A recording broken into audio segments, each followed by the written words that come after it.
Thanks to Wonderful for sponsoring today's video. Hey guys, welcome back. So I hope you have a drink ready. I hope you're cozy because today we're talking about boys. Yes, today's video is boy themed. It is all male figures and merch.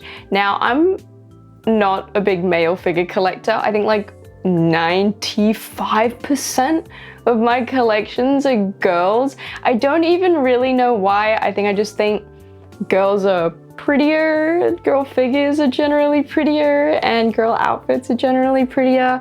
And I've kind of always been like that. Like growing up, even when I was drawing, I only drew female characters. I'm that kind of like artist, you know? I can't draw a guy. Like, I just don't have the capacity to ever draw a male anime character. It's beyond me. But I do have a few boys that are crept into the collection. A Tengu Jr. is like one of my all-time favorite figures.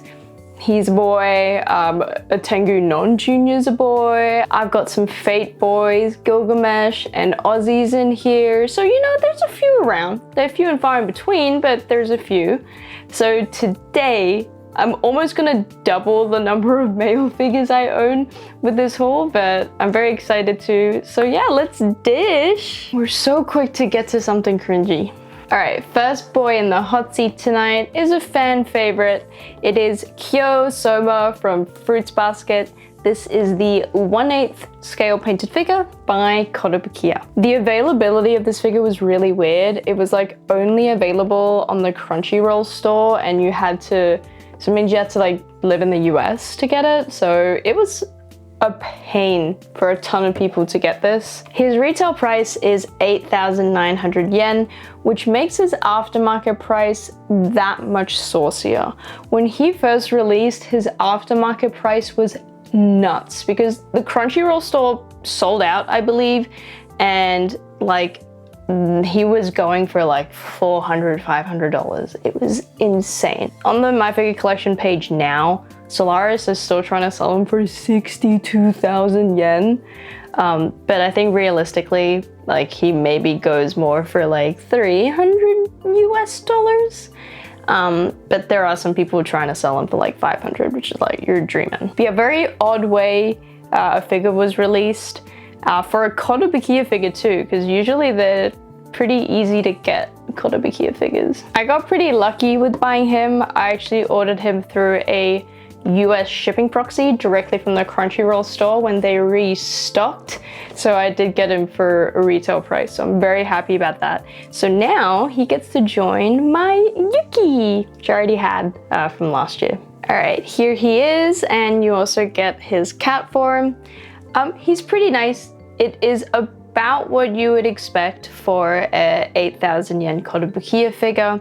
The sculpt is nice. I like the folds in his uniform. I really like the hair sculpt. I think that's really well done. I think they nailed his face and the pose. It's all very kyo. It's all very cool and edgy. I quite like it. I think the shoes look a little basic, but other than that, I'm pretty happy with this figure. But it is a 1/8, so he's pretty tiny. It's really unfortunate because I wouldn't pay more than 8,000 yen for this figure. I don't think the quality is worth it, but I do understand that so many Fruits Basket fans just want it, and because it's so scarce, the price is high. And so it just hurts even more when you pay so much for a figure that's quality isn't quite worth it. But I feel very lucky that I managed to snag him on one of the stock updates.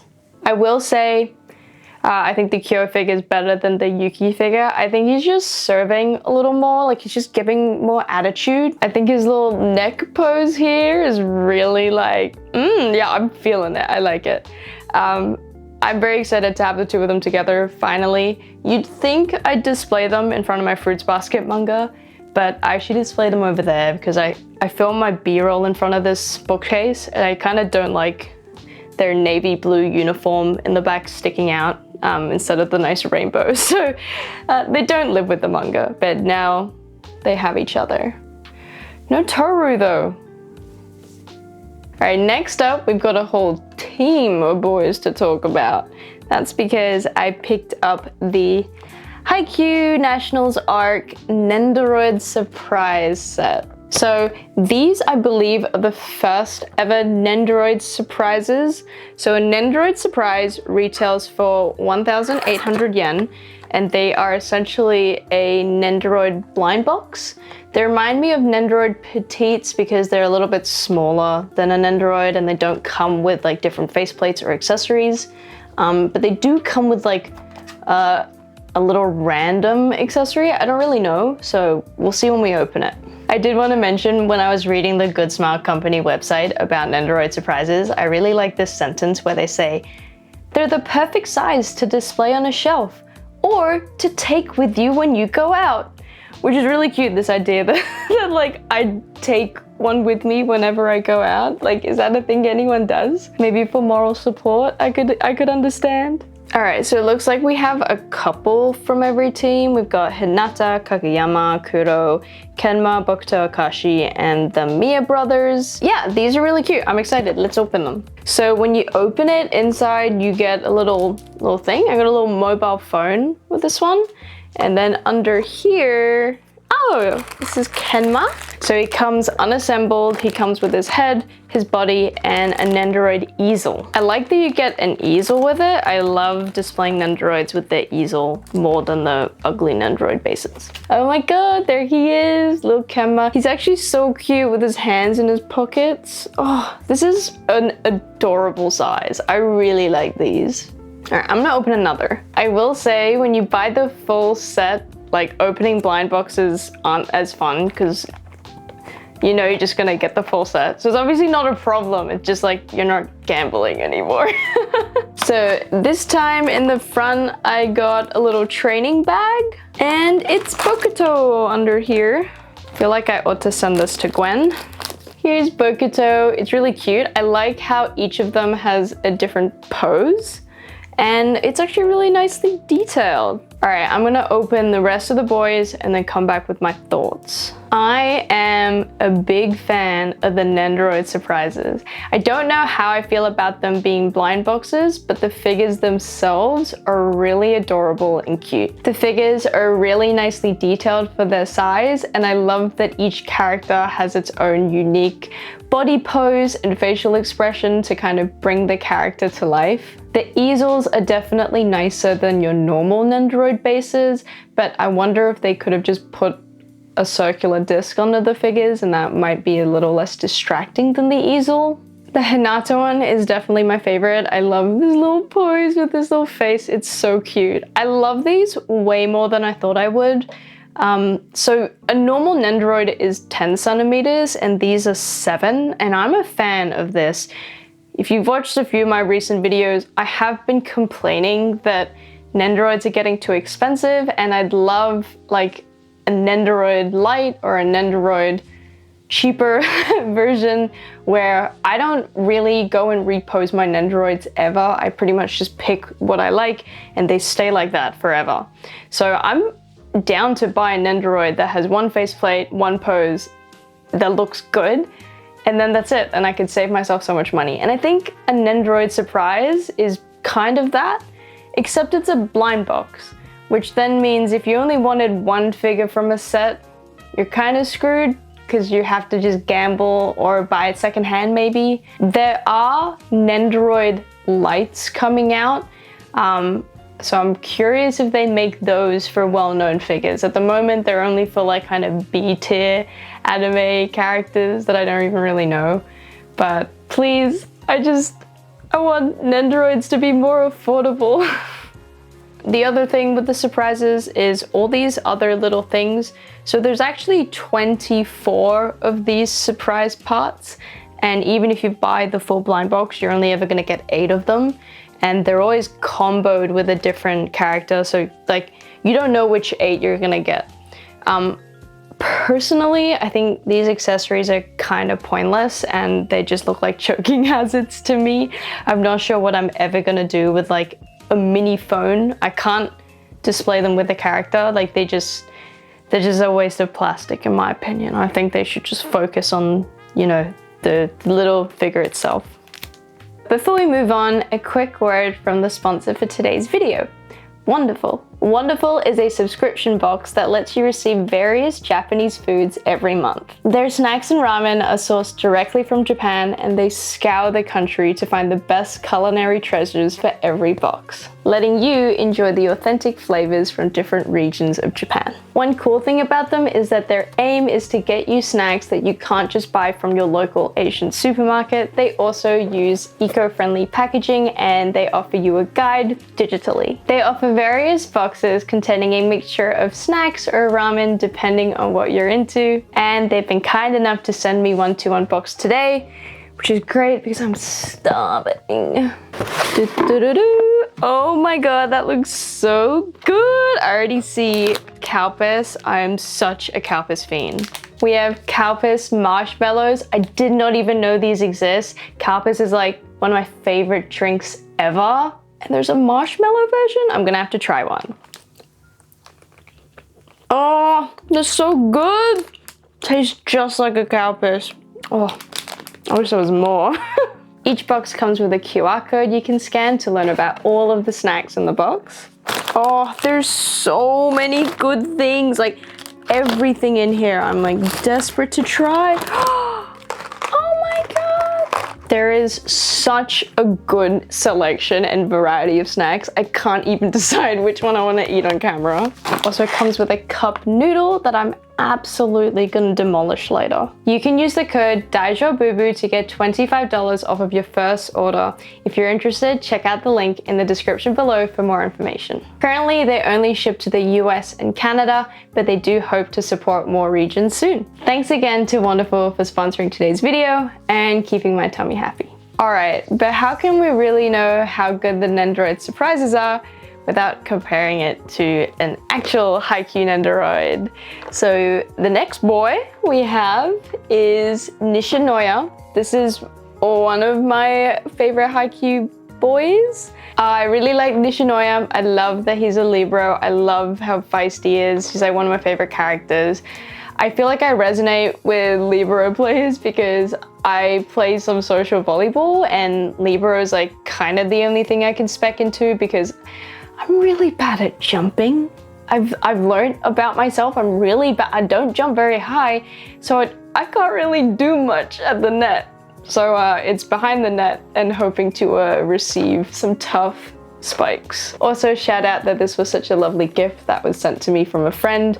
I'm very grateful for it. Thank you very much. And also, this is the new Karasuno version where he's in the second uniform. So there's like mostly two of most Haikyu Nendoroids, and there's different accessories and faceplates in both, so it's often really hard to choose between them. I do like this new version because I really like the hair down pose that he has. The Nendoroid is really cute. I think it captures Nishinoya perfectly.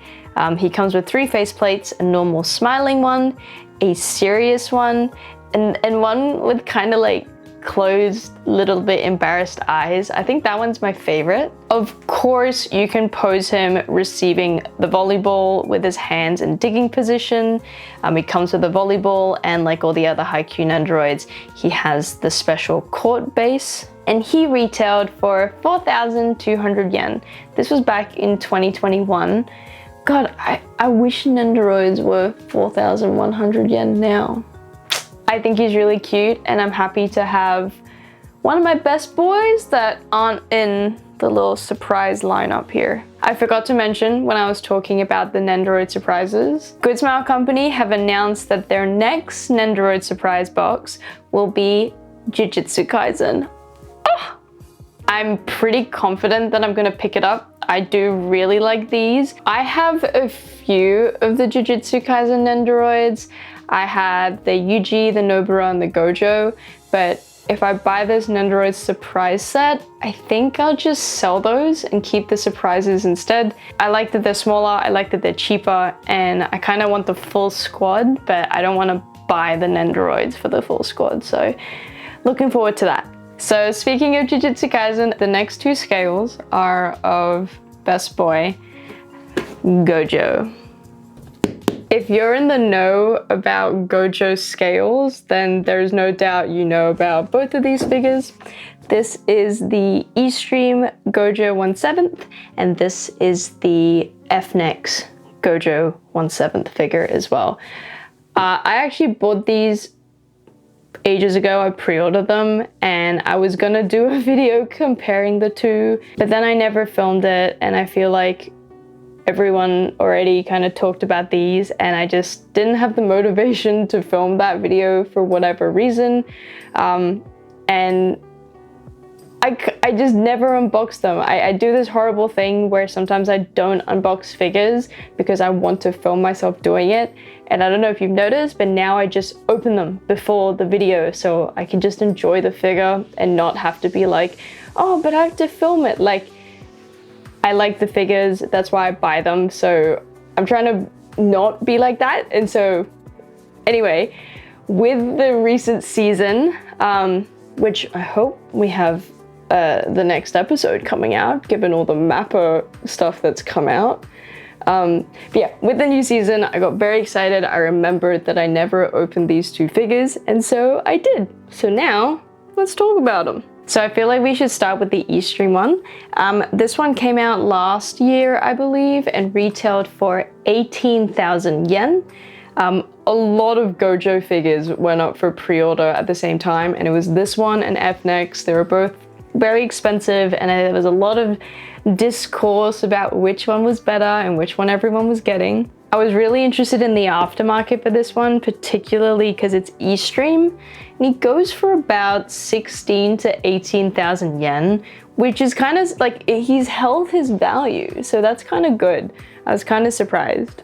The reason I was so interested in the aftermarket is because I really wanted the Chainsaw Man Denji eStream figure, and I actually had him pre-ordered, but I cancelled it because I had a feeling that it would tank. Denji retails for 42,000 yen, and now he's secondhand available for 24,000 yen. That tanked. I do feel like 42,000 yen is way more of a ridiculous price than the 18,000 for this one, but I feel like eStream was such a huge deal like 2 years ago when they came onto the figure collecting scene and they dropped the crystal dress Rem, and everyone was like, whoa, like I've never seen an anime figure that elaborate, and also I've never seen an anime figure price tag that high. Obviously not including like resins and statues, that's a whole other ballpark. But suddenly I feel like all the collectors are like, wait, are we okay with spending like $300 or $400 on stuff? And I think people were really impressed by how much like extra stuff the figure has around it and on the base and things. Since then, I feel like other companies have followed suit and made their figures more dynamic and the bases more interesting, and also like increased the price. So like I remember thinking like crystal dress Rem was an insane amount of money to spend on a figure, but then like I pre-ordered the Alta Toho figure, so I don't like, obviously I'm happy to drop that. Anyway, thanks for coming to my TED Talk on eStream. Yeah, I'm curious to know like what you think about them and whether you were here when eStream was like first dropping figures, and I remember it was just like crazy times. Let's actually talk about the man of the hour though. All right, here is our boy. I have to say, I am actually really impressed with the quality. Gojou's sculpt is great. There is a crazy amount of detail in the face, the hair, the mask, and especially the mouth. The paint is great. I don't see any issues anywhere. And even though Gojou is wearing black, I think they've done a really nice job of bringing some purple hues out. I think that the blue base contrasts really nicely from the colors of Gojou, and it helps it stand out. I do have a gripe that I feel like it's too big, like it takes up too much space. Then again, without it, I think that the figure would probably be too boring. I'm way more happy with this figure than I thought I would be. Just like I was saying, my biggest issue is how big it is. He kind of takes up so much space. I do really like him though. I can't believe I just had him sitting in a box for like half a year. if you didn't know, there's actually a monochrome version of this Gojou coming out. I actually think it looks very, very cool. I love how the purple and blue eyes and things kind of look on the monochrome figure. It's really nice. I feel like it's very Radio Ava though of them to do monochrome. I also hope that figure companies don't just start doing monochrome versions instead of an official re-release. It's like B-Style doing bare legs as like some kind of slight downgrade off of the original. Let's move on to the second Gojou figure, which is the FNEX 1/7 Mappa Showcase. I think FNEX's FuRyu's like scale line. He retailed for 23,000 yen. So quite a hefty amount more expensive than the eStream Gojou. And I love the audacity of them implying he is still a noodle topper figure at 23,000 yen. Like, I'm not using him to keep my noodles cooking. But don't worry, he's not actually a noodle topper. He does come with his own throne to sit on when he's not helping you cook your cup noodles. Even though this one was more expensive, I liked the face and the pose and like the attitude of this Gojou more.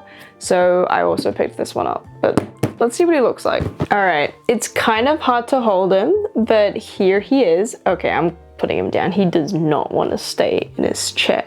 I'll just hold him like this. The actual Gojou figure is really, really nice. Similar to the eStream one, the sculpting and the coloring is really nice and high quality. I'd say that the eStream one has slightly better details and coloring, especially on the hair, but it's basically very similar. I do really like the pose and vibes of this figure. I love that he's, you know, kind of being a bit sexy. I do have to shit on the base though. It's a good idea and the purple goo is pretty nicely done, but the seam line through the middle is unforgivable for a figure at this price tag. It's literally like a sin. All in all, it's hard to say which of the Gojous are better. I think it's gonna come into your preference. Like, I like the vibes of this more, but I think the eStream one is a better figure. Interestingly, the FNEX aftermarket price has gone up on Yahoo Japan auctions. It's about 30,000 yen, which is like a pretty big increase. I feel like it's because more people want, you know, sexy Gojou as opposed to whatever the eStream one is kind of trying to give off. Crazily, there is also a monochrome FNEX figure. It's kind of crazy. Maybe it is a trend, or maybe just the Gojou figures are kind of having stabs at each other. But the FNEX one, like, he don't look so good. He doesn't look very good, man. It's giving zombie. He literally looks ill. Anyway, I don't know. I don't feel like that's gonna be a financial success for FNEX, but let's move on. While we're talking about Gojou figures, I did want to like shout out the S-Fire Gojou. I think he looks kind of good, and I have issues with both of these Gojous. That might be reason enough for me not to keep them. And maybe the S-Fire one is the one that I've been looking for, but we'll see. I haven't quite decided whether to get it. I also love the Nobara in that set. I love it. I feel like her face is slightly off and I'm trying not to look at it, but the figure, the background, it's gorgeous. All right, and that is all the boy talk we have time for today, guys. Those are all the boys I wanted to show you. Who do you have a crush on, personally? Like, which of these boys are you crushing on? Anyway, I hope you enjoyed the video, and I will catch you in the next one. Bye-bye!